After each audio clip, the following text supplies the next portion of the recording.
सब ध्यान मग्न हो जाएं। सीधे स्वस्थ सहज आसन में बैठकर शरीर ढीला छोड़ देना, कमर सीधी रखना। बाहर की दोनों आंखें बंद करते ही भीतर जो दिखाई दे उसे देखते चले जाना। भीतर के साक्षी हो जाना, दृष्टा हो जाना।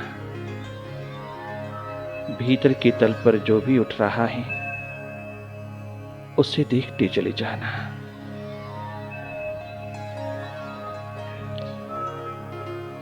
मन माया निरंतर विस्तार में है, चारों तरफ अंधेरा है, सन्नाटा है। विचारों का ऊहापोह है, अनेकों प्रकार के द्वंद्व उठते हैं, उसको देखते चले जाना।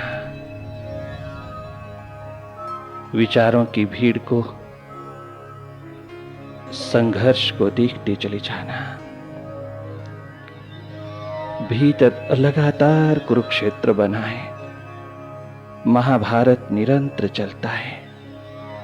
मन के तल पर कितना द्वंद्व उठता है। ये सब कचरा, ये कूड़ा करकट, ये मलमैल विचारों की, विकारों की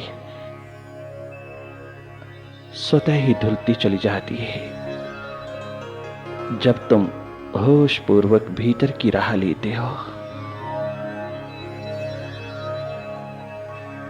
अपनी ओर से कुछ भी नहीं करना, कोई प्रयास, कोई यत्न नहीं करना।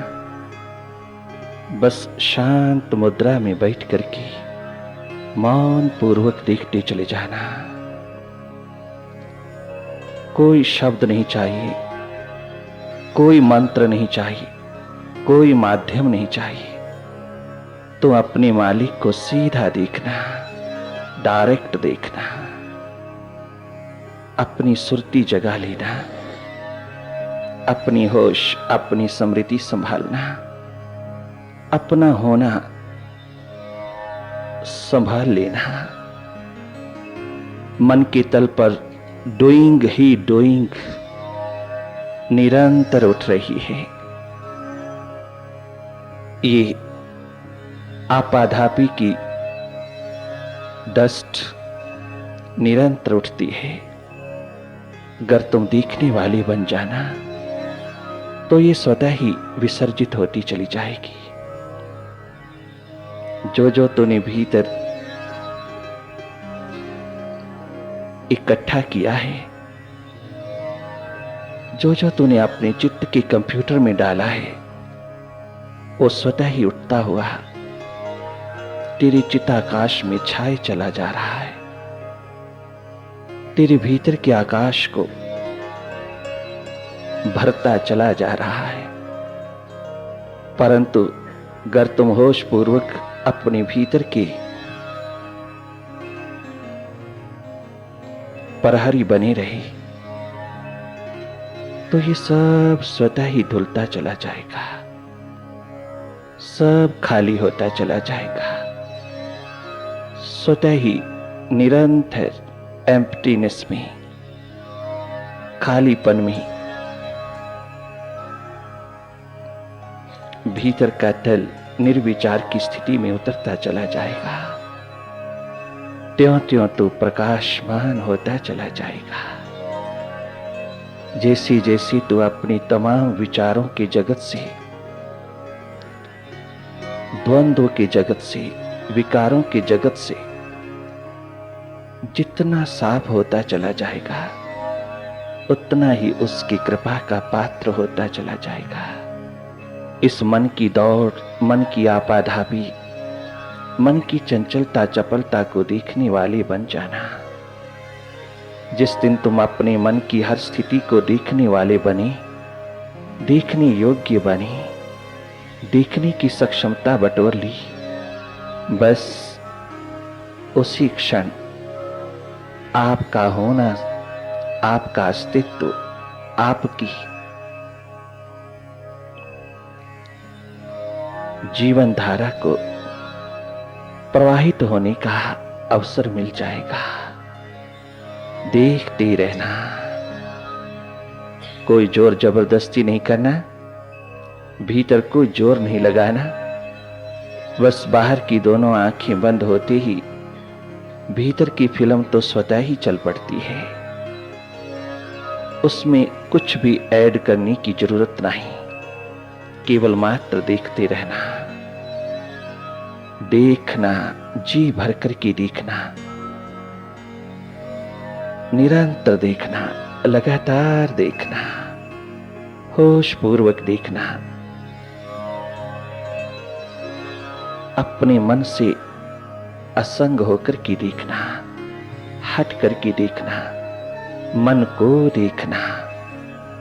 मन को लगाना नहीं, मन को जोड़ना नहीं, मन को किसी तरह से भी दबाना नहीं, इसको इग्नोर भी नहीं करना, कोई इग्नोरिंग स्टेट में नहीं उतरना, इसको पूरा महत्व देना, परंतु देखते रहना। इसके हर चाल ढंग, हर एक स्थिति को देखते रहना। ये सब परिस्थितियां, स्थितियां, हालात मन के हैं, तेरे नहीं। जब से तूने इसके साथ आइडेंटिफिकेशन जोड़ा, जब से तूने इसके साथ संबंध जोड़ा, तादात्म्यपन जोड़ा, जब से तूने अपने सारे अधिकार इस माइंड को दे डाले, अब तुझे जरा होश नहीं रही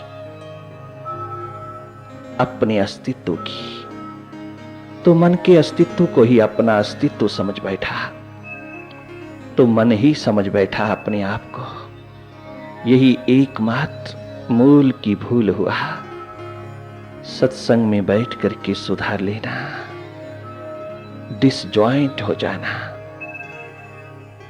नॉन आइडेंटिफिकेशन में उतरना, नॉन अटैचमेंट में उतरना और देखने की प्रक्रिया को मजबूत बना लेना। एकमात्र तेरी प्यास, तेरी होश, तेरी सुरती, तेरी रिमेम्बरेंस भीतर की ओर देखने की बनी रहे, तो बाकी सब वो मालिक स्वतः ही करेगा।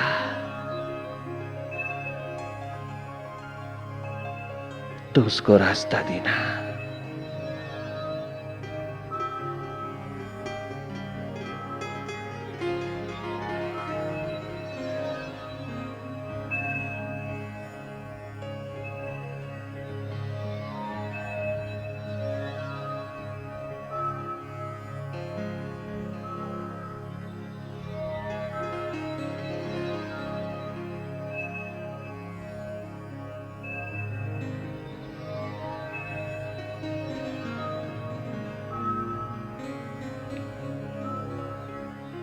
कोई भी विचार सर्कल ना बना पाए, पुनः पुनः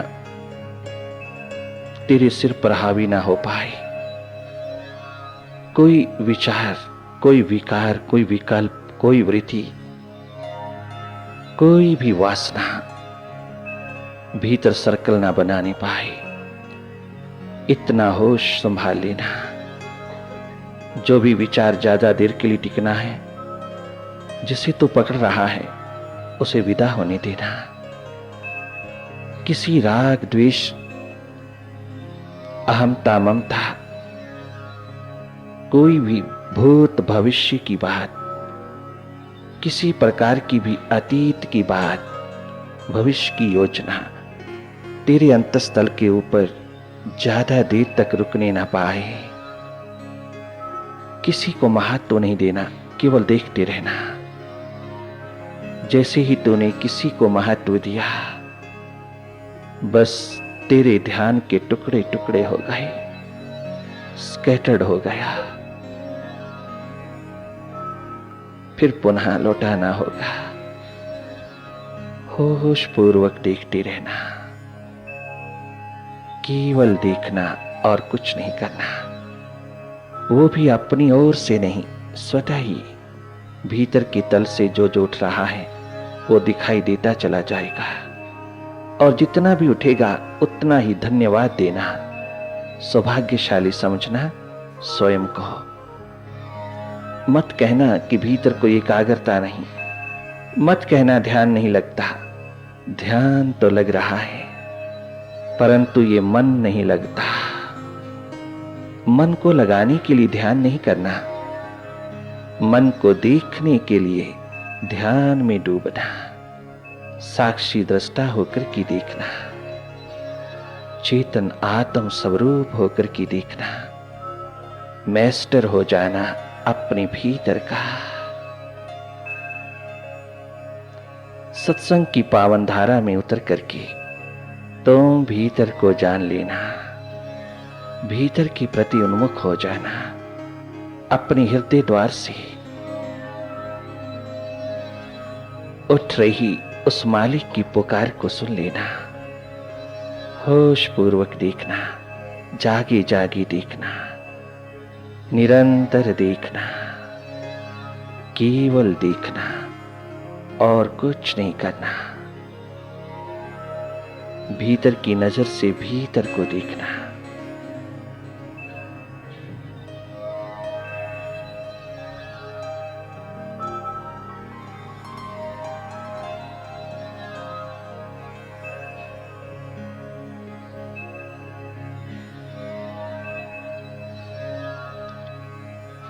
ध्यान में बार बार आंखें खुलती हैं, तुम बार बार भीतर की ओर जोड़े रखना।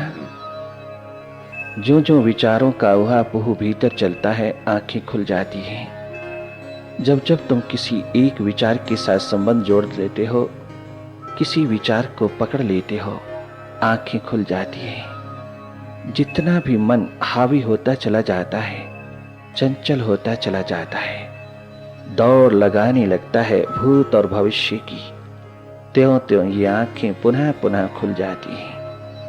परंतु तुम बार बार इसको बंद रखना और अपनी 80% एनर्जी को, 80% ऊर्जा शक्ति को जो आंखों के माध्यम से बाहर जाती है, उसे सेव कर लेना और भीतर के बैंक में उतार लेना। जब तक तुझे भीतर का केंद्र ना मिल जाए, जब तक हृदय द्वार ना मिल जाए, जब तक हृदय में तेरी चेतना जुड़ ना जाए, तब तक देखने की राह बनाए रखना, तब तक प्रतीक्षारत रहना, तब तक धैर्य रखना। लगातार उस केंद्र पर, उस सेंट्रल पॉइंट पर, उस हृदय पर अपनी नजर रखना। कोई विचार, विकार, विकल्प की भीड़, राग द्वेष का ऊहापोह, संघर्ष तेरी चेतना के प्रवाह को रोक ना पाए। किसी पड़ाव पर भी चेतना, किसी विचार पर भी चेतना रुक ना पाए। इन तमाम थॉट्स को विदा होने देना। किसी के साथ आलिंगन नहीं करना, आइडेंटिफिकेशन नहीं रखना। निरंतर देखने वाले बने रहना और जब तक हृदय द्वार ना आए, तब तक विश्राम नहीं करना, थकना नहीं, निराश नहीं होना। सहज अवस्था में देखते रहना, केवल देखना। देखना ही अनुभव है, देखना ही एकमात्र तेरा धर्म है। स्वयं को देखना, अपने आप को देखना, अपने हृदय द्वार पर विराजमान, अपने विराट में उतरना, अपने मालिक को नजर भर देखना, भरपूर देखना।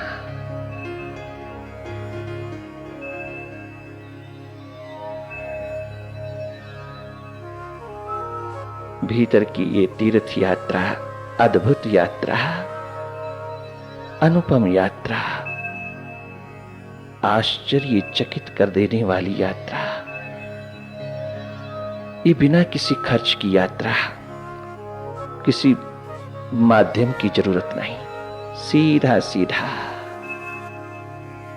एकमात्र सहयोग, सहारा सद्गुरु का, सत्संग का, और कुछ नहीं चाहिए।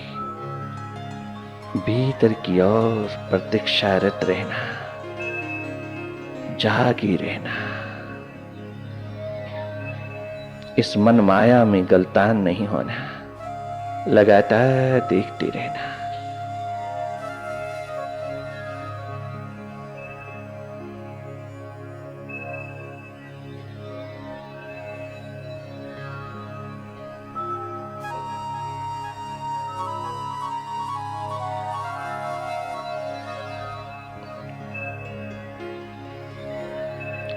तमाम मानसिक रोगों की जड़ काट देना, आनंद पूर्ण जीना, प्रेम पूर्ण जीना, उस स्रोत को जगा लेना जहां तुझे जीने का ढंग मिलता है, जीने की आंख मिलती है। तुझे अपनी ही प्रेम स्रोत धारा को बहा लेना है, विराट हो जाना अपने भीतर का। यही महाजीवन है, महासूर्य है तेरे भीतर का।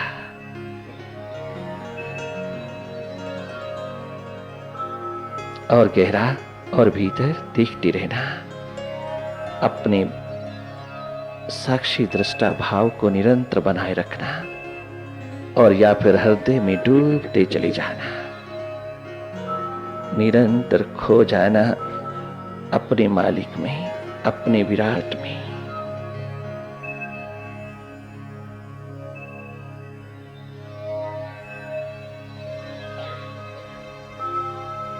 अभ्यास से अनुभव की ओर, ज्ञान से ध्यान की ओर, क्षुद्र से विराट की ओर, शरीर की जीवन की सीढ़ियों को पार करते हुए, एक एक स्टेप बाय स्टेप उतरते हुए तुम अपनी आत्मा की सागर में उतरना,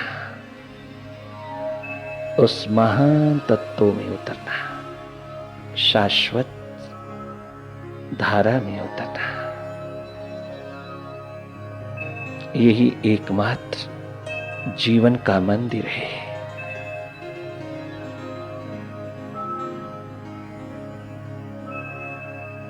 बाहर बहुत कुछ देखा, सबको देखा, परंतु तूने स्वयं को नहीं देखा, अपने भीतर को नहीं देखा। सब कुछ को देखने में अगर तेरा स्वयं आत्मा कुर्बान हो जाता है तो तेरा सब देखना बेकार हो जाएगा। जिसे तू देखने के लिए आया है वो तुम आज जरूर देख लेना। एकमात्र तू उसको देखने आया है इस महाजीवन में, मानव जीवन में। अगर तूने उसे ना देखा तो सब देखना बेकार हो जाता है।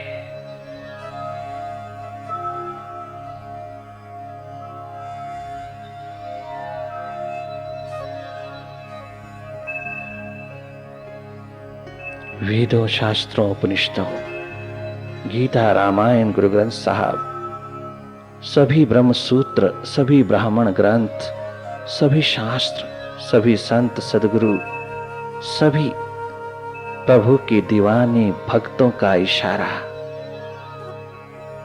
यही है जो तुम देख रहे हो।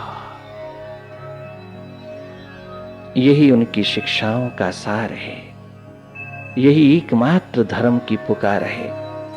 भीतर को देखना, स्वयं को देखना, सेल्फ रियलाइजेशन की प्रोसेस में, स्वयं की अनुभूति में। अपनी ना की तलाश बड़ी चूक ये हुई, बरसों किए खराब खुदा तलाश में हमने। बाहर नहीं मिलता, भीतर है। बाहर एक वातावरण है, वाइब्रेशंस हैं, सहयोगी हैं, सहायक हैं। ये तमाम धर्म स्थानों की वाइब्रेशंस सत्संग में बहती हुई अल्फा वेव्स, वो पॉजिटिव वेव्स वो वाइब्रेशंस तेरे को भीतर की यात्रा पर उतार देने को आतुर है, सदैव तत्पर है। परंतु अगर तू अपनी ओर उन्मुख होने की तत्परता रखता है तो ये वाइब्रेशंस तुझको उस ओर ले जाने में सक्षम हो जाएंगी।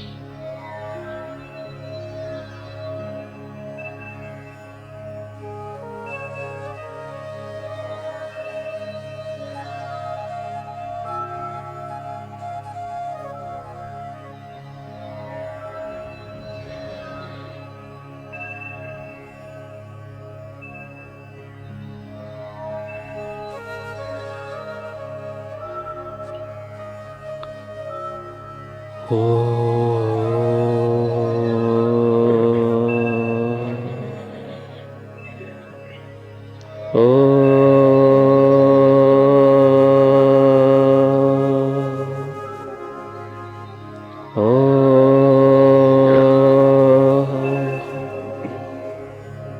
गुरुवे नमः।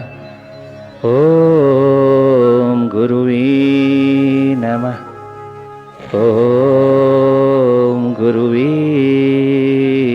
नमः।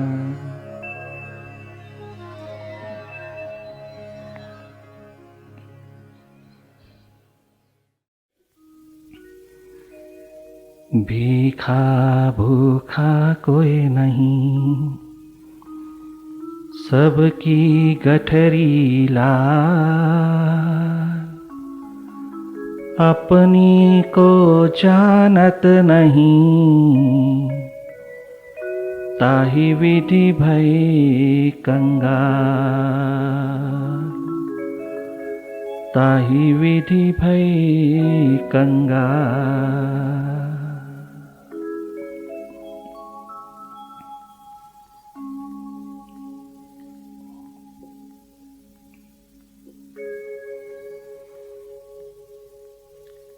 जरा तो इतना बता दो मुर्शिद, जरा तो इतना बता दो गुरुवर, लगन ये कैसी लगा रहे हो। जरा तो इतना बता दो गुरुवर, लगन ये कैसी लगा रहे हो। मुझी में रह कर मुझी से अपनी ये खोज कैसी करा रहे हो। मुझी में रह कर मुझी से अपनी ये खोज कैसी करा रहे हो। ये खोज कैसी करा रहे हो। ये खोज कैसी करा रहे हो। मुझी में रह कर मुझी से अपनी ये खोज कैसी करा रहे हो। ये खोज कैसी करा रहे हो। जरा तो इतना बता दो गुरुवर, लगन ये कैसी लगा रहे हो।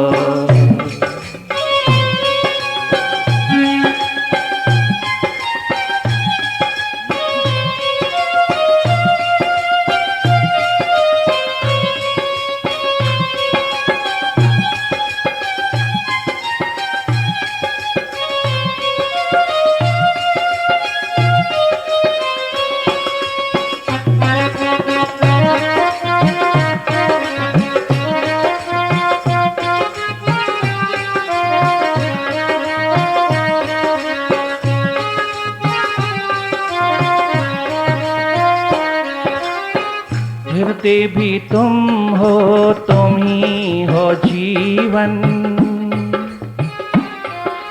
हृदय भी तुम हो, तुम ही हो जीवन। प्रेम तुम हो, तुम ही हो प्रेमी।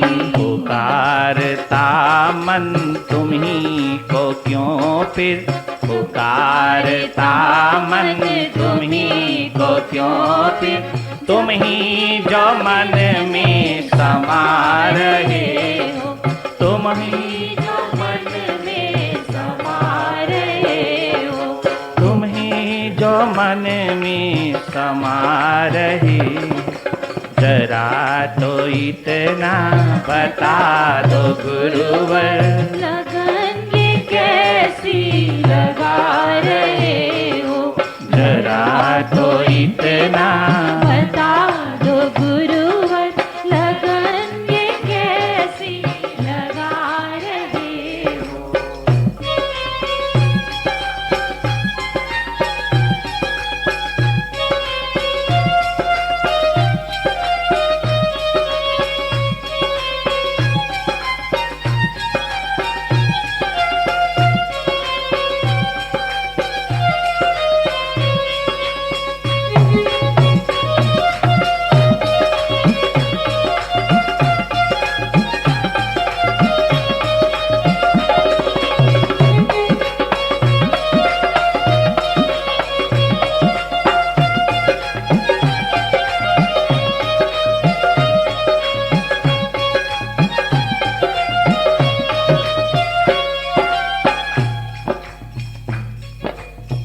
कर्म भी तुम हो, तुम ही हो करता,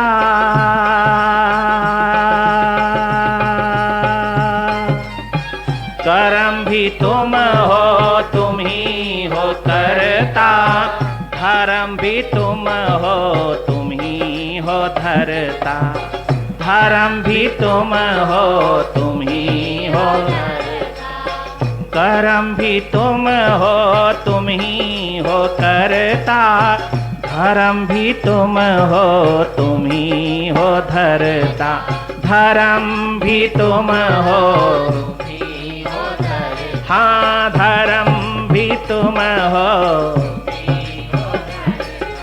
निमित्त कारण बना के मुझको ये खेल कैसा खिला रहे हो, ये खेल कैसा खिला रहे हो। निमित्त कारण बना के सबको, निमित्त कारण बना के मुझको ये खेल कैसा खिला रहे हो, ये खेल कैसा खिला रहे हो।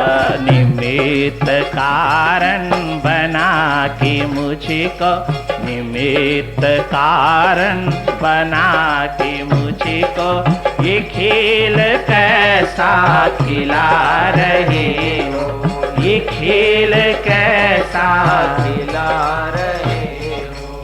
जरा तो इतना बता दो गुरुवर, लगन ये कैसी लगा रहे हो, लगन ये कैसी लगा रहे हो, हाँ लगन ये कैसी लगा रहे हो, लगन ये बहुत अद्भुत लगन, प्यास, उत्कंठा, अभिप्सा का द्वार है यहाँ।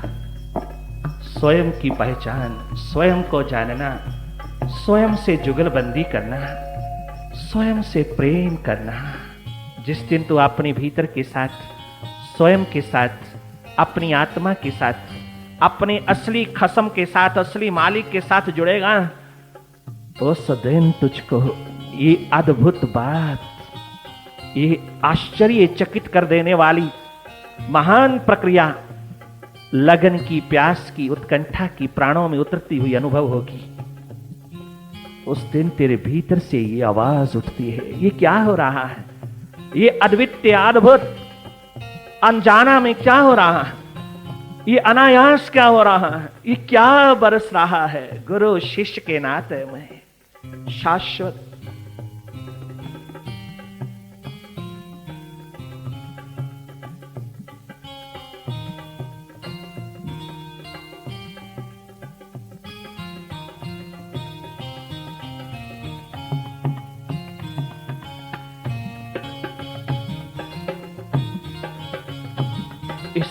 शाश्वत नाते में, इस सदा बहारों से भरे रिश्ते नाते में, कैसा अद्भुत नाता इस धरती पर, इस जगत में, इस संसार में एक ही है, एक नाता है अद्भुत।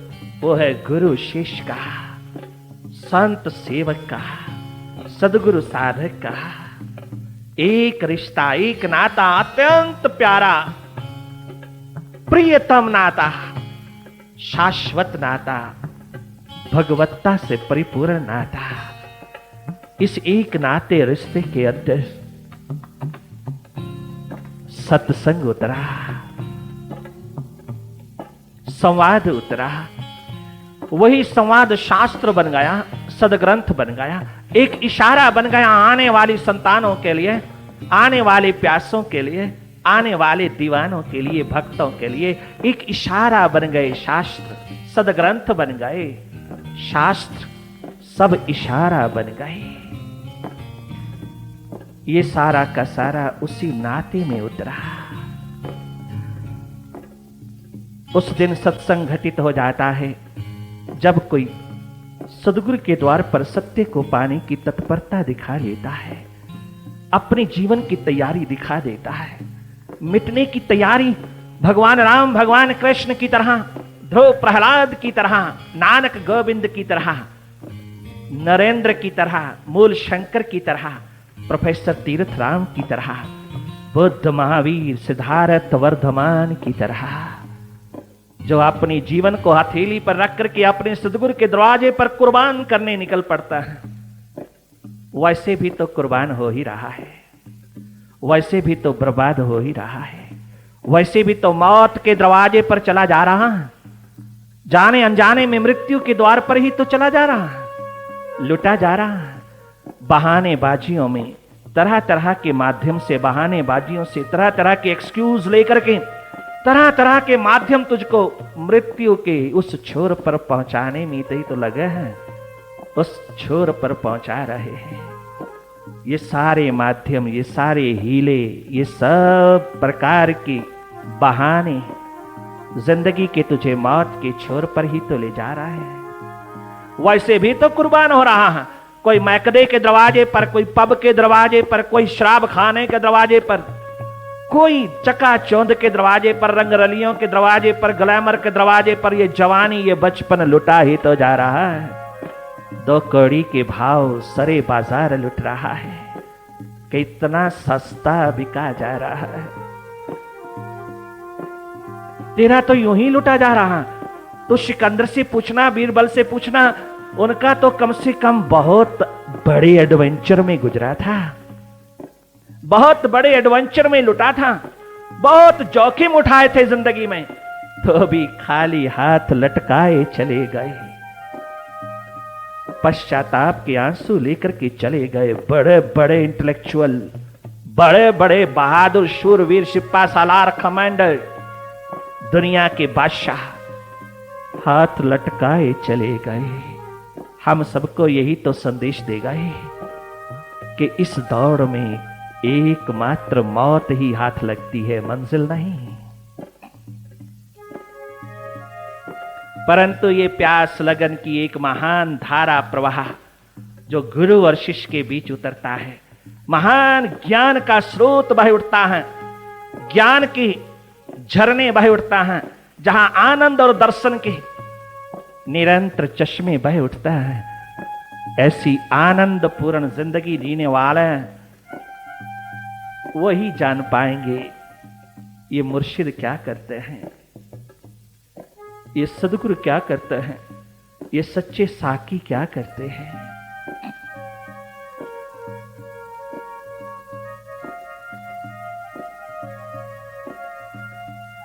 यही एकमात्र सत्संग है। संतों के समीप बैठ बैठ मीरा की तरह एक दिन लुट जाना, संतों के संग बैठ बैठ, उनकी संगति में, उनकी समीपता में बैठ बैठ करके अपने जीवन के अंदर वो रोग लगा लेना जिसका दर्द केवल परमात्मा ही।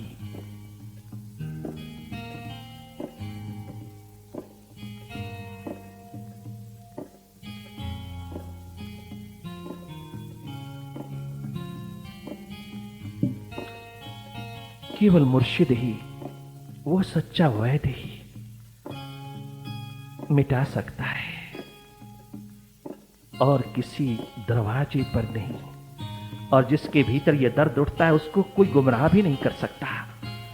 वो शिकायत नहीं कर सकता कि मुझको माता पिता पकड़ के ले गया, मुझको बहन भाई पकड़ के ले गया, मुझको घर वाले पकड़ के ले गए। वो ये शिकायत नहीं कर सकता कि संसार ने मुझे जकड़ लिया, पकड़ लिया, गृहस्थी ने मुझे पकड़ लिया, धर्म कर्म ने पकड़ लिया, तमाम कर्तव्यों ने पकड़ लिया। ये तो सारी मन बुद्धि की चालें हैं। लगता है प्यास है ही नहीं। प्यास, लगन, उत्कंठा, विप्सा में डूबा हुआ मन चित्त कहां बहानेबाजी बना पाता है। उसके पास तो शब्द भी नहीं है।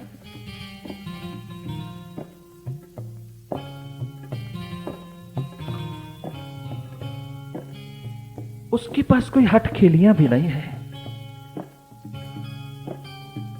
कहीं जिब्बाई नहीं रह जाती। वो किसको क्या कहेगा, वो किसके हाथों खेलेगा, वो कान का कच्चा कैसे हो सकेगा, उसका कैसे तल फिसल सकेगा, उसके कदम कहां डगमगा सकेंगे। जिसको अपनी प्यास में ही अनुभव हो जाता है, अपनी लगन, उत्कंठा, विप्सा में ही उसका होना अनुभव हो जाता है, उसका दर्द मीठा मीठा उठने लगता है, उसकी पुकार सुनाई देने लगती है।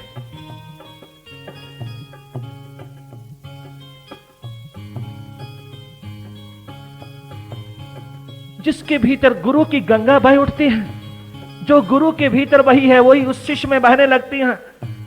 भला वहां कचरा कैसे रह जाएगा संसार का।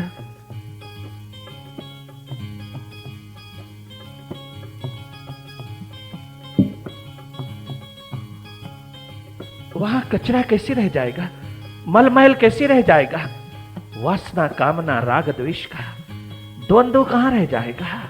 वहां कोई दुविधा नहीं, कोई संसार पकड़ नहीं सकता जिस प्यास को, मीरा की प्यास को कोई नहीं पकड़ पाया। कितना जोर लगाया, साक्य राजा ने, शुद्धोधन ने सिद्धार्थ को रोक नहीं सका। वर्धमान को कोई दुनिया की ताकत नहीं रोक सकी। ध्रुव ने तो यहां तक कह दिया, नारद मुनिदेव, अगर आप मेरे गुरुदेव नहीं होते, अगर आप मेरे को मार्गदर्शन नहीं दे सकते, अगर आप मेरे को साहस हिम्मत नहीं बंधा सकते, अगर मुझे नारायण तक नहीं पहुंचा सकते, बल्कि घर वापस ले जाने के लिए बोल रहे हो, महलों को वापस जाने के लिए लोभ लालच दे रहे हो, अनेकों प्रकार की सोलेस दे रहे हो।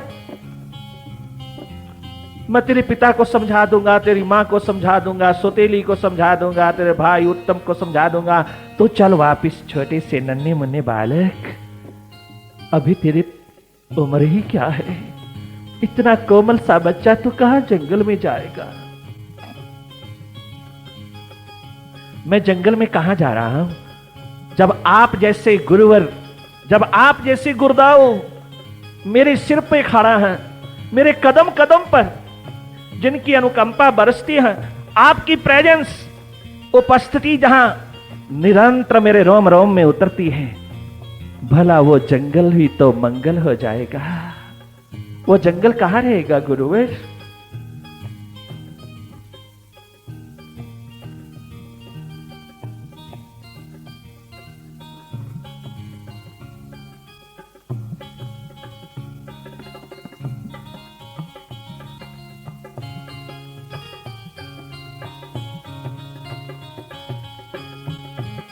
उस जंगल के रास्तों के कांटे भी फूल बन जाएंगे। वहां खूंखार जानवर भी दयालु कृपालु हो जाएंगे, दया और करुणा बरसाने लगेंगे, मेरे दोस्त मित्र हो जाएंगे। सभी वृक्षों की छाएं मुझको तमाम तपते हुए सूर्य से स्वयं ही संभाले रखेंगी, निरंतर ठंडक पहुंचाएगी। बाहर की तमाम प्रकृति, क्यों जरा सा कदम उठा नहीं प्रभु की ओर की सारी प्रकृति ने अपनी बहारों को बरसाना शुरू कर दिया। सारी प्रकृति उड़ल करके आई, उमड़ के आई,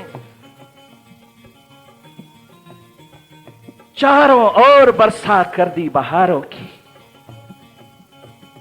पहले प्रकृति रोकती है, और जब कोई साधक दीवाना भक्त मस्ताना रिंद पियक्कड़ उसके दरबार कहा, उसके हॉस्पिटल कहा,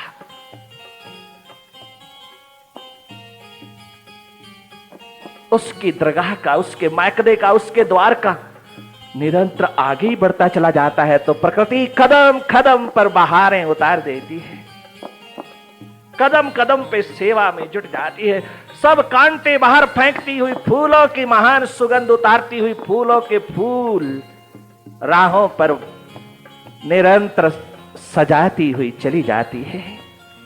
स्वयं प्रकृति सहायक बनकर के प्रभु तक, परमात्मा तक पहुंचा देती है, जिसके भीतर वो प्यास का नगमा बजता है।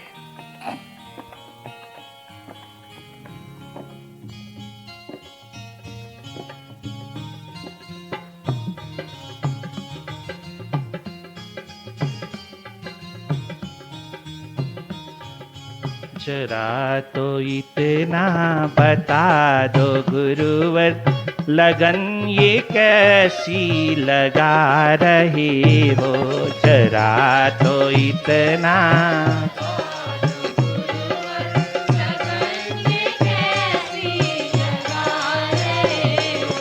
जरा तो इतना बता दो मुर्शिद, लगन ये कैसी लगा रहे हो। लगन ये कैसी लगा रहे हो, लगन ये कैसी लगा रहे हो। मुझी में रह कर मुझी से अपनी, मुझी में रह कर मुझी से अपनी, ये खोज कैसी करा रहे हो। ये खोज कैसी करा रहे हो। हाँ, ये खोज कैसी करा रहे हो। जरा तो इतना बता दो गुरुवर, लगन ये कैसी लगा रहे हो। लगन ये कैसी लगा रहे हो। हाँ, लगन ये कैसी लगा रहे हो। हाँ, लगन ये कैसी लगा रहे हो। सद्गुरु सच्चा साकी तुझे प्यास, लगन, उत्कंठा, अभिप्सा की ओर ले जाता है। तेरी प्यास भीतर जाने की उमड़ी नहीं, उसे मिलने की तत्परता तेरी उठी नहीं, जगी नहीं कि तू उस मालिक तक पहुंचा नहीं। वो केवल प्यास देता है, प्यास बढ़ाता है, प्यास जोड़ता है। लगन, प्यास, उत्कंठा, अभिप्सा की महान सरिता तेरे भीतर बहा देता है। उसी सरिता में तेरी जीवन रूपी नौका बह उठती है, चल उठती है। वो बहती बहती एक दिन हृदय द्वार पर पहुंच जाती है, जहां अनहद के नाद बज रहे हैं, जहां दिन रात अनाहत धुन लगी है, जहां दिन रात एक ही निशब्द की स्थिति में, निर्विचार की स्थिति में एक अद्भुत शाश्वत संगीत की धुन उठती है। वो अनहद नाद, वो साउंडलेस साउंड तेरी जिंदगी को बहारों से भरता चला जाता है। तू अपने आप को निरंतर आबाद देखता है, आबाद होता जाता है तू अपने महान अस्तित्व में। तू निरंतर बहारों की दुनिया में झूम उठता है। तेरे जीवन को चार चांद लग जाते हैं जब तू हृदय की महान गोदी में विराजमान हो जाता है। वह दशम द्वार की किवड़िया तुझको अपनी बहारों में आनंद पूर्ण सुलाए जाती है। वह दशम द्वार की पुकार 24 घंटे नाद बनकर के तेरे चारों ओर वो संगीत बजाती है जिसे सुनता सुनता तू जीवन भर थकता नहीं, कभी बोरिंग नहीं होता था। ऐसी अद्भुत महान मिठास से परिपूर्ण मृदुल माधुर वो महान प्यास तेरे नसीबों में उतार देता है सद्गुरु। धन्य धन्य है सदगुरु जो भीतर के खसम की ओर जगा देता है, जो अपने को खसम नहीं कहता, अपने को खसम नहीं बना रहा, क्योंकि हर इंसान का खसम उसके भीतर है, बाहर नहीं, भीतर है। वो किसी भी प्रकार की ढंग तरीके टेक्निक से तुझको अपने भीतर के खसम से मिला देना चाहता है। और जो आनंद उसने, जो महान बहारों की दुनिया उसने भोगी है, जो आनंद उस सदगुरु ने भोगा है, वही आनंद अपने शिष्य में उतार देने को ललायित रहता है, सदा तत्पर रहता है, सदा सदा एक करुणा लेकर के खड़ा रहता है दिन रात, कि किसी तरीके से मेरे द्वार पर आने वाला प्यासा साधक, प्यासा भक्त, लगनशील दीवाना अपने खसम के साथ जुगलबंदी कर ले, अपने खसम को मिल ले, अपने मालिक को मिले जो सारी दुनिया का एकमात्र मालिक है। हम सबका खसम एक है, वो भीतर है। मत भटकना अपने जीवन में, किसी प्रकार की भी अज्ञानता के अंधेरों में भटकाओ, अच्छा नहीं। भेड़ चाल नहीं चलना, प्यास जगाना।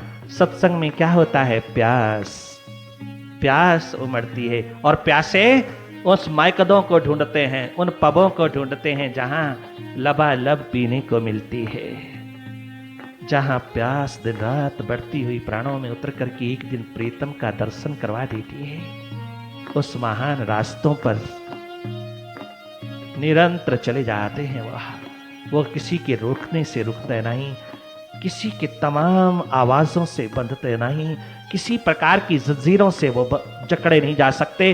कोई बहाना प्यासा नहीं लगाता, बहाने उसी के जिह्वा से उतरता है जिसमें प्यास नहीं, लगन नहीं। बाहर दीवानों की तरह चलते हैं और भीतर भीतर सब पकड़े फिरता है, सब पकड़ा फिरता है। कोई कोई उस गुरु शिष्य के नाते में उतरता है जहां परमात्मा बरसता है, जहां संवाद सत्संग एक दिन सत्य का स्वरूप होकर के उतर आता है, जहां मिटने की तत्परता है, मिटने की, जीवन भर कुर्बान करने की तत्परता जहां है, सर्वस्व कुर्बान करके भी अपने आप को, सत्य को, स्वयं को जानने की जहां एकमात्र ललक है, वही एकमात्र ललक जो तुझे जन्म से मां की पेट से मिली है, जन्म से। वो दीवाने मुर्शिद के दरवाजे पर जाकर के यही तो कहते हैं। ध्रुव ने कहा था, गुरुदेव अगर आप मुझको नारायण तक पहुंचाने का रास्ता, टेक्निक, कला नहीं दोगे, घर वापिस जाने के लिए लालच दोगे, तो मैं आपको भी ठुकरा करके जाऊंगा नारायण की ओर। हिला दिया सदगुरु को। कौन पकड़ सकता है ध्रुव जैसे बालक को? कौन रोक सकता है उसके रास्तों से? कौन रोक सकता है उसके कदमों को, जिसने अपनी लॉयन को गर्ड अप किया, अपनी जिंदगी को उसकी ओर उन्मुख कर दिया, अपने मालिक खसम की ओर उन्मुख कर दिया। भला उसको कौन सा लालच वापिस रोक सकता है? वापिस हमें याद आती है चंडीगढ़ के एक बालक की मां भागी भागी रोती रोती आई, स्वामी जी हम सब ने आपके दरवाजे पर कुर्बान होना था, किंतु थोड़ी देरी है। देरी क्या है? बस थोड़ा एक मकान खरीदना है। किंतु तू रो क्यों रही है? कहती मैं रोती इसलिए हूं कि मेरा बालक, मेरा बेटा आपके दरवाजे पर ही रहना चाहता है और मैं उसके बिना घर रह नहीं सकती। वो आपके दरवाजे का लट्टू दीवाना होकर के चल रहा है, मेरा घर में उसके बिना दिल नहीं लगता। तो वो बेटा कहता है, मां अगर तेरा घर में दिल नहीं लगता तो तू, जब हम सब ने कुर्बान ही होना है, गुरु के दरवाजे पर रहना ही यही है, तो फिर कोठी क्यों खरीद रही है? कहती यही समझ नहीं आती मैं ऐसा क्यों कर रही हूं। मैं सोचती हूं शायद कल को गुरुजी ठुकरा दें तो फिर कहां रहेंगे। अगर वो अपने आश्रम से निकाल दें, उसका पता तो है नहीं, उसका तो पता है नहीं। तो बच्चे ने कितना सुंदर जवाब दिया। क्या कहने उस 10-11 वर्ष के बालक की, यहां आया हुआ है।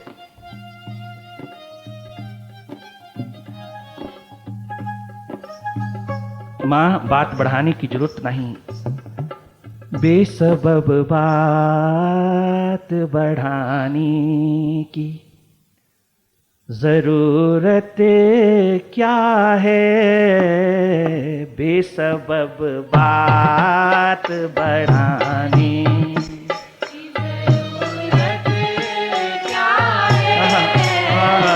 बेसबब बात बढ़ाने जरूरत क्या है हम खफा कब थी मनाने की जरूरत क्या है हम खफा कब थे मनाने की जरूरत क्या है बेसबब बात बढ़ाने की जरूरत क्या है बेसबब बात बढ़ाने की जरूरत क्या है बेसबब बात बढ़ाने की जरूरत क्या है घर में पति पत्नी झगड़ा हो जाए, माता पिता बच्चों के बीच झगड़ा हो जाए, भाई भाई के बीच हो जाए, हमें दुख होता है। उस समय एक दूसरे को कोई मनाने लगता है तो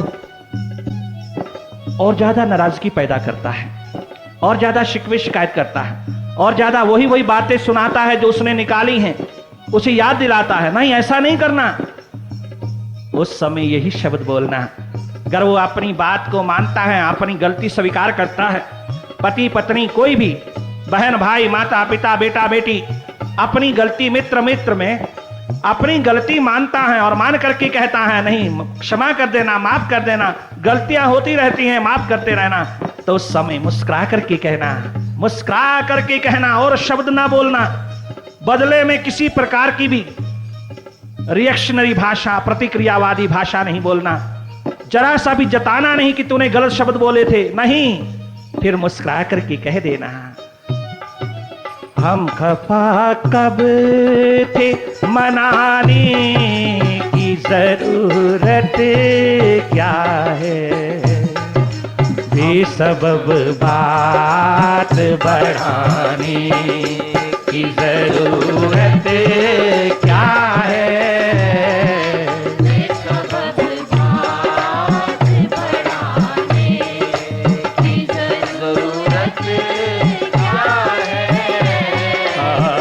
सबब बात बढ़ाने की जरूरत क्या है बेसबब बात बढ़ाने की जरूरत क्या है। माँ किसके लिए बंगला खरीदेगी? तुम तो दोनों गुरु के दरवाजे पे रहोगे ना। किसके लिए? बेटा तेरे लिए, तेरे फ्यूचर बनाने के लिए, तेरा भविष्य बनाने के लिए। तो बालक ने जवाब दिया, मुर्शिद के कमरे की ओर इशारा करके, भगवान के मंदिर की ओर इशारा करके कहता है, तेरा कूचा तेरा दर तेरी गली काफी है। तेरा कूचा तेरा दर तेरी गली काफी है। बेठिकानों को ठिकानों की जरूरत क्या है। बेठिकानों को ठिकानों की जरूरत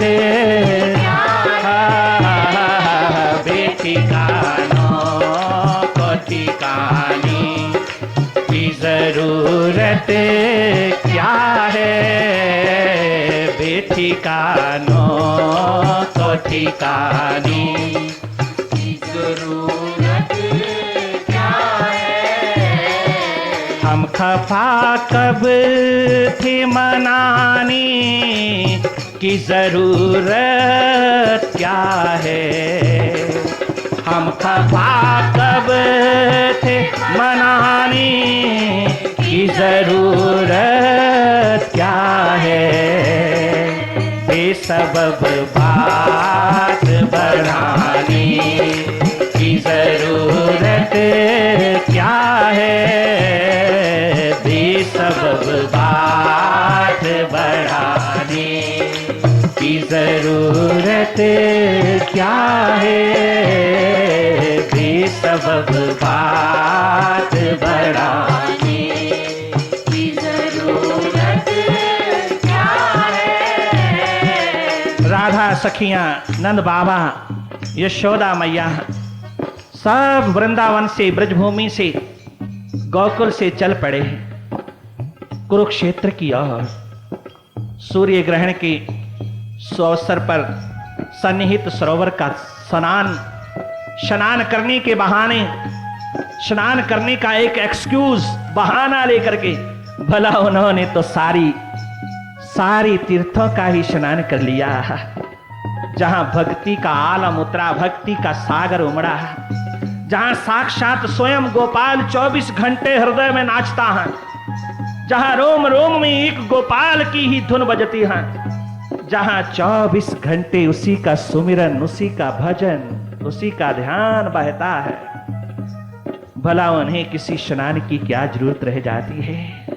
वह तो 360 तीर्थों का स्नान 24 घंटे करता है, जिन्हें भक्ति का सागर डुबकी लगाने को मिल गया, जिनके भीतर प्रभु ने भक्ति का सागर उड़ेल दिया, उनका स्नान तो परमानेंट हो गया।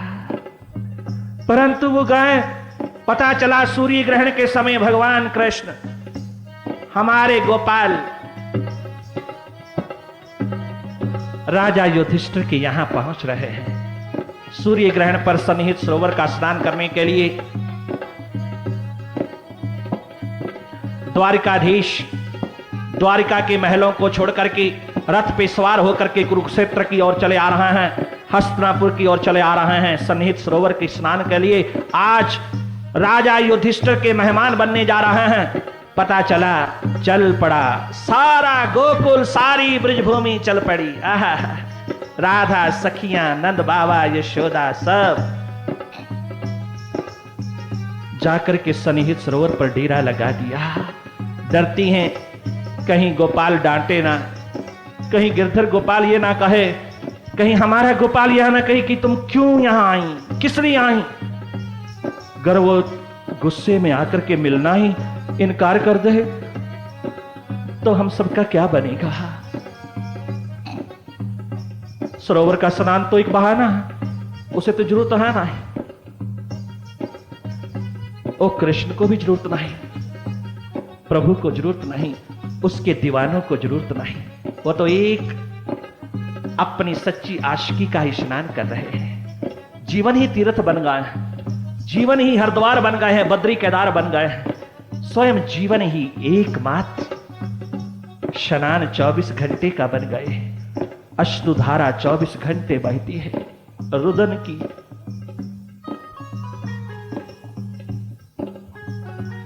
आकाश गंगा बनकर के बहती है। निरंतर उसी की याद में पता नहीं नजरों के पीछे कौन सा सागर उड़ेल दिया है प्रभु ने कि ये नजरें थकती भी तो नहीं। नित नोई नूतन फ्रेश ताजगी में निरंतर आभा प्रतिभा उसकी निष्ठा में डूबी हुई कितनी तरोताजा रहती है। सागर के सागर बहा दिए, गंगा बहा दी, यमुना बहा दी, त्रिवेणी बहा दी इन नजरों ने, परंतु फिर भी नजरें सदा हरी भरी रहती हैं, तरोताजा रहती है। कहीं मोतिया तक भी नहीं उतरता, कहीं कोई धूल इसके अंदर किसी भी विकार की नहीं उठती। निरंतर 24 घंटे उसके मार्गों पर पलकें बिछाए बैठी अपने सारे जीवन को काटती चली जाती है, अपने जीवन को कुर्बान करती चली जाती है। जब गोपाल का शोभा यात्रा निकली, दूर से देखा, किसी को मालूम नहीं कौन आए हैं, छिप छिप के बैठी हैं, पता न चले, और चुपके चुपके गोपाल का दर्शन कर लेना चाहती है। साकार रूप कहा, निराकार तो उनके पास सदा ही है। साकार रूप में वही झूम, वही मस्ती, वही एकमात्र खेल कूद की, लीला की, वही बचपन की तमाम कलोलियां देख लेना चाहती है। सब सखियां आंखों बिछाएं उस रास्तों की ओर देख रही हैं जहां से शोभा यात्रा आएगी, जहां से कृष्ण भगवान महान रथ पर सवार होकर के अपने सारे साथियों के रथों को साथ लेकर के सन्निहित सरोवर की ओर आएंगे। उस रास्तों पर पलके बिछाई निरंतर बैठी इंतजार करती हैं। चला आया बहुत बड़ा जुलूस, बहुत बड़ी शोभा यात्रा महाराजा युधिष्ठिर ने आयोजित किया। सब चले आ रहे हैं, परंतु दूर से कृष्ण की नजर पड़ गई नंद बाबा, यशोदा, राधा सखियों पर, ग्वाल बालों पर। ओह, बचपन याद आया। आज तक सुना था भक्त भगवान के लिए दौड़ता है, आज तक सुना था ज्ञानी परमात्मा के लिए दौड़ता है, भक्त भगवान के लिए दौड़ता है, प्रभु के द्वार पर जाता है, किंतु पहली बार देखा कि आज स्वयं भगवान नंगे पांव रथ छोड़ करके सारी शोभा यात्रा को ठोकर मार करके, प्रतिष्ठा को ठोकर मार करके भागे चले जा रहा है।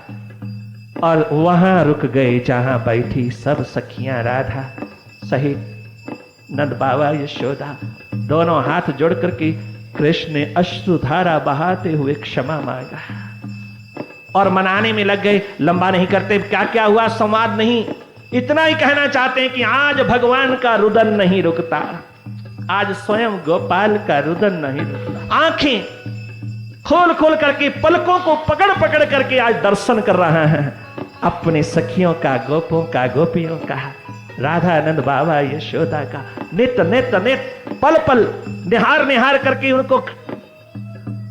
उनको मत्था टीक रहा है, प्रणाम कर रहा है, क्षमा के लिए याचना कर रहा है। तो आगे से जवाब आता है, नहीं गोपाल, हम तो केवल तेरे को मिलने आई, आप ये क्या कह रहे हो? नहीं, मुझे माफ करना, मुझे क्षमा करना, मेरी ढिठाई, मेरी कठोरता को न देखना, मेरे रोम रोम में तुम सभी रहते हो, तुम ही रहते हो मेरी यादों में। तो रो रो करके राधा सखियां, नंद बाबा, यशोदा ने कहा, हमें मनाने की जरूरत नहीं गोपाल, बस हम तो कृतकृत्य हो गई तेरे को देख करके। बहुत सुंदर अपने भाव में कहा, हम खफा कब थे मनाने की जरूरत क्या है, हम खफा कब थे मनाने की जरूरत क्या है, बेसबब बात बढ़ाने की जरूरत क्या है, बेसबब बात बढ़ाने की जरूरत क्या है, बेसबब बात बढ़ाने की जरूरत क्या है, बेसबब बात बढ़ाने की जरूरत क्या है, बेसबब बात बढ़ाने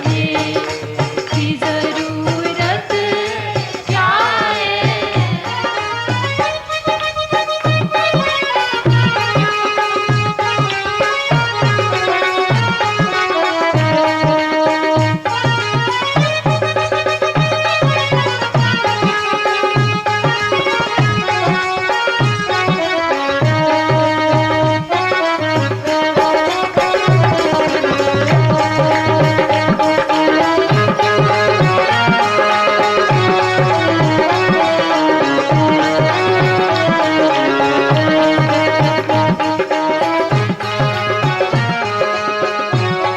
ब्रजभूमि का एक एक नर नारी, गोकुल का एक एक सखा सखी गोप गोपियों ने अपने परिवार सहित यमुना किनारे पर क्या डेरा लगा दिया कि 100-100 साल के हो गए, 150-150 वर्ष के हो गए, 125-25 वर्ष के हो गए। भागवत कहती है, भगवान वेद व्यास कहता है, इतनी बरस की आयु गुजार करके रख दी एक उसके इंतजार में। एक पल के लिए नजर घर की ओर वापस नहीं मुड़ती, वापस देखने को नहीं मिलती। पल पल क्षण क्षण श्वास प्रति श्वास यमुना किनारे बैठी रुदन के आलम में उतरी हुई वह तमाम भूमि, वो तमाम पशु पक्षी, वो तमाम नर नारी, वो स्त्री पुरुष जिसने अपनी नजरों से अपने मुर्शिद गोपाल, अपने सदगुरु गोपाल, अपने मालिक गोपाल की लीलाओं का सुंदर दृश्य देखा था, वो आज तक नहीं भूलती। आज तक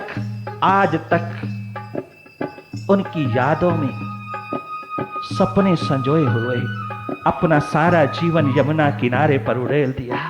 वही आज सनी सरोवर पर पहुंची हैं, अपनी जीवन धारा को लेकर के सदा के लिए अपने मुर्शिद में मिल जाने के लिए, अपने सदगुरु गोपाल में मिल जाने के लिए एकमात्र प्यास का आलम लेकर के आई हैं।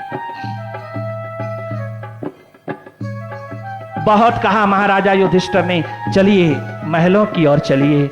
हम सबके नसीब आज कितने उज्जवल हो गए। मां यशोदा का दर्शन हुआ, नंद बाबा जी का दर्शन हुआ, राधा सखियों का दर्शन होकर के हम निहाल हो गए। हम सब पांडव निहाल हो गए, मेरी प्रजा निहाल हो गई, हम सब मालो माल हो गए, हम सब आबाद हो गए आपके दर्शन करने से। अपने भगवान को, क्योंकि पांडवों के भी सदगुरु भगवान कृष्ण ही हैं, अपने गोपाल, अपने भगवान, अपने सदगुरु को रोता देख करके उनके मन भी रुदन से भर गए। दोनों हाथ जोड़ के कहते हैं कि ये रुदन की धारा, ये रुदन का आलम, ये रुदन की तमाम दुनिया कहीं लोगों की नजरों में मजाक ना बन जाए। वो ज्ञान के मालिक, ज्ञानवान बुद्धि के मालिक युधिष्ठिर ने कहा, जरा महलों की ओर चलें, महलों में विराजें, आप सब महलों में रहें, जी भर करके वहां पर एक दूसरे से बातचीत करें, हम सब भी सुन सुन करके निहाल हो जाएंगे। आप चलिए, फिर वही बचपन की लीलाओं की यादें उतार लीजिएगा, किंतु सनी सरोवर पर नहीं, महलों में चलिएगा, महलों की ओर चलिएगा। आज हमारा भाग्य उदय हुआ, हम बहुत बहुत कृतज्ञ हुए, बहुत बहुत सौभाग्यशाली हुए कि आज सारा का सारा गोकुल चला आया, मेरे द्वार पर चला आया। महाराजा युधिष्ठिर अपने आप को कितना सौभाग्यशाली समझ रहे हैं। बार बार पुनः पुनः दोनों हाथ जोड़ करके प्रार्थना करते हैं, चलिए महलों की ओर चलिए। किंतु कितना सुंदर राधा सखियों ने जवाब दिया।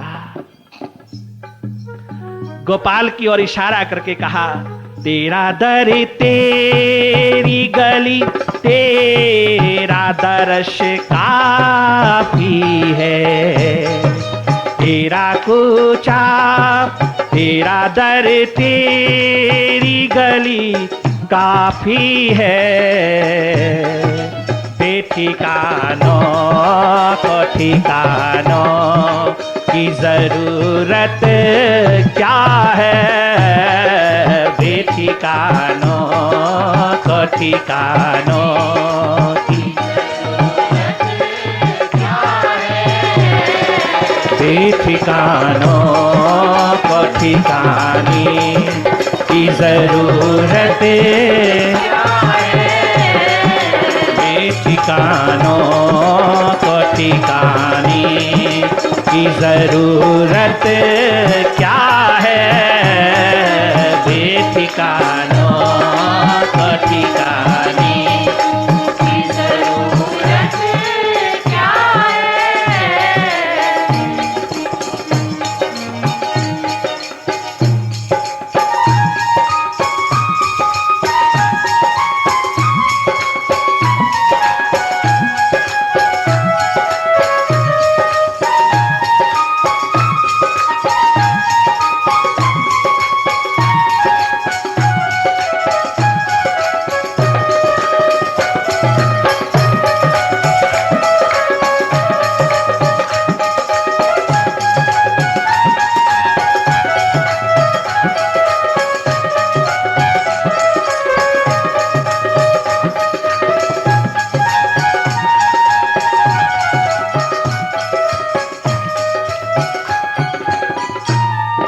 युधिष्ठिर, हे महाराजा, अपने महलों में ले जाएगा? हाँ, कहीं देखना ये रोग तेरे महलों को भी ना पकड़ ले।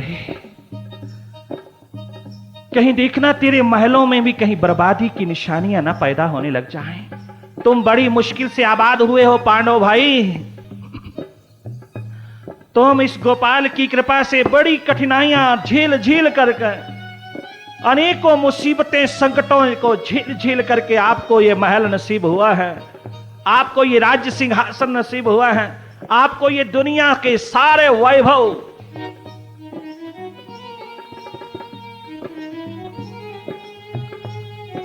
इस गोपाल की अपरंपार कृपा से तुम्हें हस्तिनापुर का राज्य मिला है। हे युवराज, आप महाराजा हुए हैं अपने मुर्शिद की कृपा से, सदगुरु की कृपा से, गोपाल की कृपा से। कहीं तेरे महलों में ये विरह की आग ना भभक उठे, क्योंकि हम दीवानियां कहीं भी जाती हैं, इसीलिए हमें कोई अपने घर नहीं ले जाता। हमें कोई उजड़ी हुई दीवानियों को, उजड़ी हुई तेरी भक्ताओं को कोई देखने को भी राजी नहीं है, कोई देख करके भी राजी नहीं, क्योंकि जो भी देख लेता है वही उजड़ जाता है, वही दीवाना हो जाता है, वही रोगी हो जाता है, वही हम में सम्मिलित हो जाता है। क्यों इन मस्तों की बस्ती में आता है कोई कोई,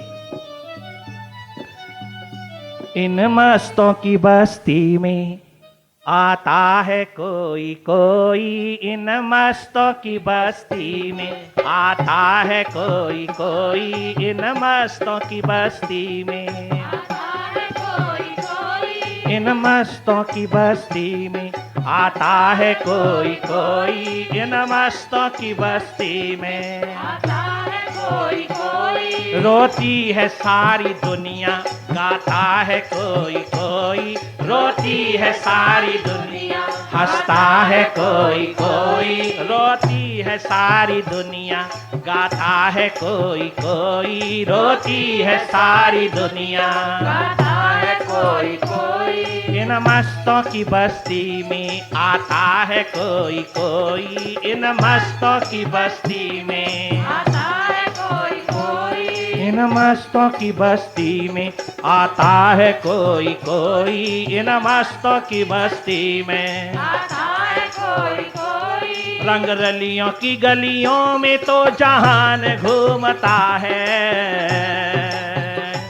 रंग रलियों की गलियों में तो जहान घूमता है, पर प्रेम की गली में आता है कोई कोई, पर प्रेम की गली में आता है कोई कोई, पर राम की गली में आता है कोई कोई, पर प्रेम की गली में आता है कोई कोई, इन मस्तों की बस्ती में आता है कोई कोई, इन मस्तों की बस्ती में आता है कोई, कोई। रोती है सारी दुनिया, गाता है कोई कोई, रोती है सारी दुनिया और हंसता है कोई कोई, रोती है सारी दुनिया, गाता है कोई कोई, रोती है सारी दुनिया, गाता है कोई कोई। इन मस्तों की बस्ती में आता है। कोई कोई। अरे महाराजा युधिष्ठिर कहाँ ले जाएगा, बड़ी मुश्किल से तो राजा बना है। महाराजा युधिष्ठिर, पांचों पांडव, तुम इन मस्तों की गलियों में थोड़ा उतर के देखो, तुम्हें फिर महल ले जाने की बातें सूझेगी नहीं, फिर ये मस्ती ही महल बन जाएगी, फिर ये मस्ती ही बस्ती बन जाएगी, फिर ये मस्ती ही संसार का आलम वैभव तेरे चरणों पर उतार के रख देगी। अरे तुझे तो राज सिंहासन मिला, राज दरबार का राज तिलक मिला, राज मुकुट पहनने को मिला। हे धर्मपरायण महाराजा युधिष्ठिर, तो भी तेरे दरवाजे पर ये कृष्ण बार बार आते हैं, क्योंकि तू धर्मपरायण है, धर्म पुत्र है। परंतु या तो तेरे दरवाजे पर आते हैं ना, फिर जाते हैं, फिर आते हैं, जाते हैं, आते हैं, तेरे से पकड़े भी नहीं गए। और हमारे तो नजरों में ऐसी पकड़ाई में आया है यार, कि महलों की जरूरत ही नहीं रही। ये जब सामने होता है ना, बस सारा ब्रह्मांड मिल जाता है, सारा आकाश, सारी धरती मिल जाती है। बेसबब बात बढ़ाने की जरूरत क्या है, बेसबब बात बढ़ाने की जरूरत क्या है। हम खफा कब थे मनाने की जरूरत क्या है। हम खफा कब थे मनाने की जरूरत क्या है। बेसबब बात बढ़ाने की जरूरत क्या है। बेसबब बात बढ़ाने की जरूरत क्या है। बेसबब बात बढ़ाने की जरूरत क्या है। बेसबब बात बढ़ाने की जरूरत क्या है।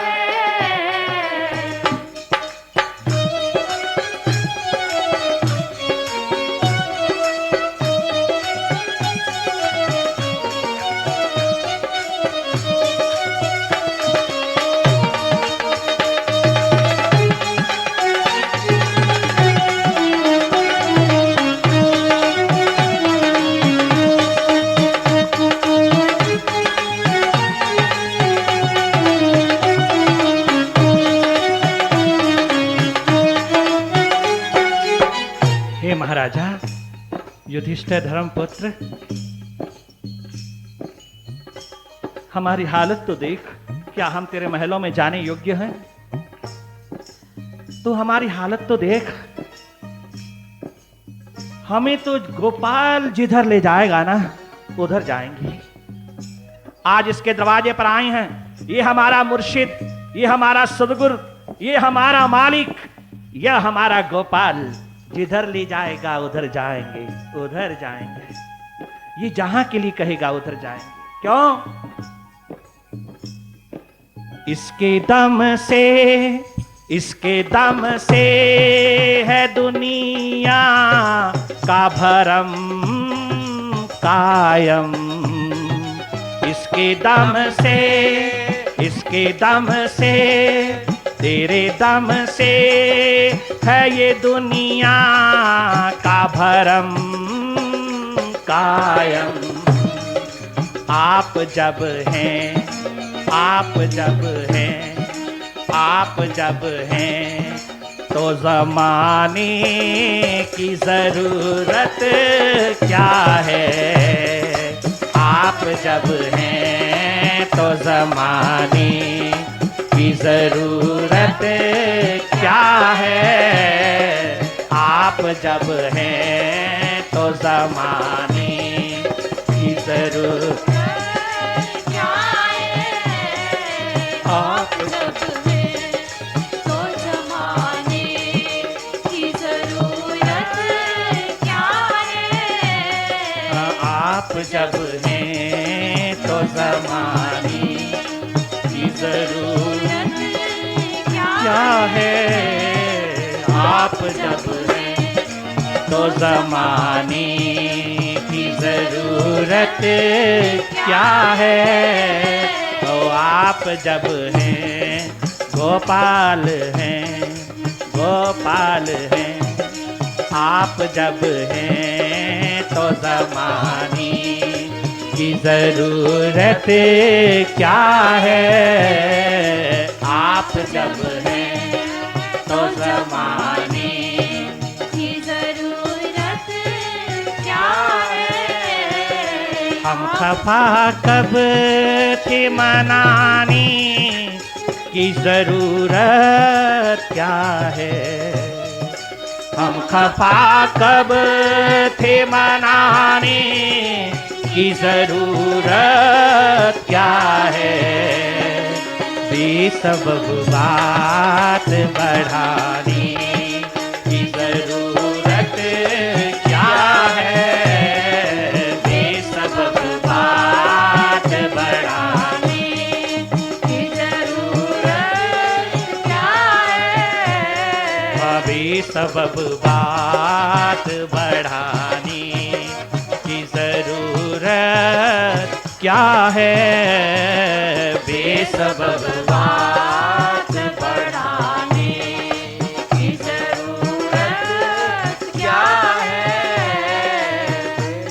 आज तुम जीती मैं हारा, आज मुर्शिद हारे गोपाल हारे, तुम जीते तुम जीते।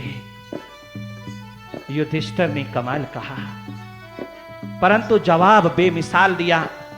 अनपढ़ गंवार गांव की उन सखा सखियों ने जो किसी स्कूल कॉलेज यूनिवर्सिटी से सर्टिफिकेट नहीं लाई थी, जिनके पास किसी भी बाहरी एजुकेशन का कोई डिग्री नहीं था भगवान कृष्ण के पास, भगवान राम के पास था, युधिष्ठिर के पास, पांचों पांडवों के पास, अनेकों लोगों के पास बाहर के ज्ञान के भंडार और डिग्रियों के खजाने थे, किंतु उन ब्रजवासियों के पास, उस गोकुल धाम की सखा सखियों के पास, उस राधा आनंद बाबा यशोदा के पास किसी स्कूल का कोई सर्टिफिकेट भी नहीं था। बात करने का ढंग नहीं है तुम्हारी नजरों में, परंतु बात वो कर गई कि स्वयं भगवान वेद व्यास को भी उनके दरवाजे से ज्ञान की उपलब्धि हुई। स्वयं दुनिया के माने हुए विद्वता के मालिक, विद्वानों के भी विद्वान, ज्ञान के भंडार, ज्ञान के भगवान, जब तक उन अनपढ़ गंवार गांव की छोरियों पर, उन गांव के सखा सखियों के ऊपर भागवत नहीं लिख डाली, तब तक नारद मुनिदेव सदगुरु के द्वारा उसे भी आत्म ज्योत नहीं मिली। वह एक भागवत धारा ने वेद व्यास को ऐसा स्नान करवाया कि भगवान हो गए। वहरी अनपढ़ गंवार सखियों, तुमने कितना सुंदर जवाब दिया। आप कहते हो युधिष्ठिर महाराज कि हम जीत गए, ये हार गया हैं, तो हम तुम्हें एक युक्ति बताती हैं, हम तुझे एक इशारा करते हैं, हम तुझे एक रास्ता बताती हैं। युधिष्ठिर, तुम इस मुर्शिद से बचे रहना, तुम इस गोपाल से बचे रहना। दो ही रास्ते हैं, अगर तुम्हें राज करना है तो इसके दरवाजे पे ज्यादा ना रहना और ना ज्यादा इसको घर में रखना, फिर राज हो जाएगा, राज सिंहासन नसीब रहेगा, आबाद रहेगा, राजा रहेगा। और अगर तू इसके दरवाजे पे जरा रह लिया तो फिर ना घर का रहेगा ना घाट का रहेगा। सुन युधिष्ठिर, सदगुरु के दरवाजे से कोई जीत के नहीं गया, सब हारे ही हारे। क्या राजा, क्या बादशाह, क्या धनी, क्या बड़े बड़े बैंकर, क्या दुनिया के बड़े बड़े सिप्पा सालार, शूरवीर, सिकंदर जैसे, जूलियस सीजर जैसे, अकबर बादशाह जैसे, सब मुर्शिद के दरवाजे पर, सदगुरु के दरवाजे पर हारे ही हारे हैं। क्या दुनिया भर के 24 अवतार, क्या 10 अवतार, 24 अवतार, सब अपने सदगुरु के दरवाजे पर हारे ही हारे हैं। कोई जीत सका ही नहीं, कोई जीत के नहीं जा सका, सब हारे, सब हार है। उसके दरवाजे पर उसको जीतने वाला कोई भी आज तक सफल नहीं हो पाया। उसके दरवाजे पर जीत की डींग मार करके आने वाले हार करके गए उसकी गली से, उसके कूचे से। एक ही रास्ता है उसको जीतने का, सदगुरु को जीतने का, मुर्शिद को जीतने का एक ही रास्ता है कि उसके दरवाजे पर जाया ही ना जाए, उसके दरवाजे से बच बच के जिया जाए। जब उसका दरवाजा आए तो एकदम छलांग लगा करके दूसरी ओर चला जाए, तब तो तुम जीते वो हारा, वरना उसके पास आकर के तो कोई जीत सका ही नहीं, हारा ही हारा। और उसकी दी हुई हार में ही अमरता का हार है, अमरता का श्रृंगार है। अमरता का हार उसके गले में है, जो उस मुर्शिद के दरवाजे पर आ रहा है। उसके दरवाजे से हट जाना, उसके दरवाजे को छोड़ करके चल देना, उसके दरवाजे को ठोकर मार करके चल देना बहुत अच्छा रहेगा युधिष्ठिर। तब तू जीता ही जीता, तू कभी नहीं हारा, फिर तो तेरा मुर्शिद ही हारा। परंतु एक ही रास्ता है बच करके रहना, अगर तूने उसके दरवाजे पर जरा सा भी दांव पर लगाया कुछ तो तू गया। तू हमारा हाल देख ले। अच्छा है उसके दरवाजे को छोड़ के जीना, तुम्हारे बाल बच्चे भी कायम रहेंगे, तुम भी कायम रहोगे, नौकरियां कायम रहेंगी, दुकानें कायम रहेंगी, बिजनेस बहुत अच्छा चलेगा, जीवन बहुत बढ़िया चलेगा। कहीं उस तरफ मुंह किया नहीं कि राजन तुम लुटे नहीं, सब छूट जाता है। वो पीड़ा इतनी मीठी है, वो दर्द इतना मधुर है, इतना रसवान है, इतना रसायन है उसमें कि महल भी मीरा के आगे सब फीके पड़ जाता है। ध्रुव प्रहलाद के आगे, सिद्धार्थ वर्धमान के आगे सब महल फीके, सब बड़े बड़े जमींदारीपन नानक के आगे फीके फीके फीके। बड़े बड़े दुनिया के खजाने फीके पड़ जाते हैं, वैभव फीके पड़ जाते हैं मन के, जब वो प्यारा अपनी आंख उठा करके देखता है, जब वो नजर मिला लेता है, जब वो चाहने लगता है हमें, जब वो पुकारने लगता है, जब वो अपना बनाने लगता है, तो सारा संसार फीका पड़ जाता है।